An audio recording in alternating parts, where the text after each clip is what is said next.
So last week I went to Kolkata, one of India's oldest and most iconic rich cities, and what I found on the ground completely changed how I think about digitizing tourism experiences in India. Our first stop was National Science City, and here what we saw was a 4 ticket counter window venue which has independent ticket booking counters on the inside as well with each activity.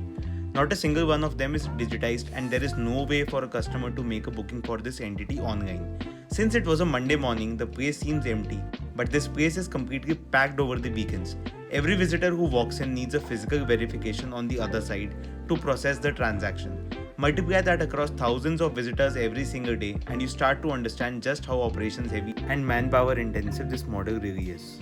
And this is Indian Museum, one of the oldest and largest museums in all of Asia, and just like everyone else, still completely offline.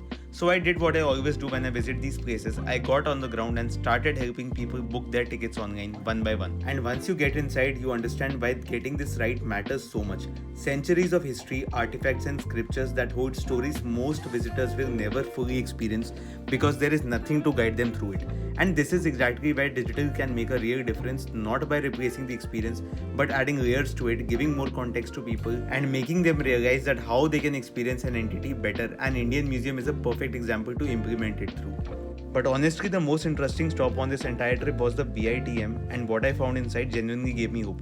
Right next to one of the exhibits in BITM, there was a QR code. I scanned it and I was able to experience the product in augmented reality, and honestly, it worked so well that there is no reason why it cannot be replicated across every monument and museum in India. And my final stop on this trip was Victoria Memorial, a place that receives more than 36 lakh visitors every single year, and every single one of those visitors buys their ticket over the counter, in spite of having a QR code right next to it.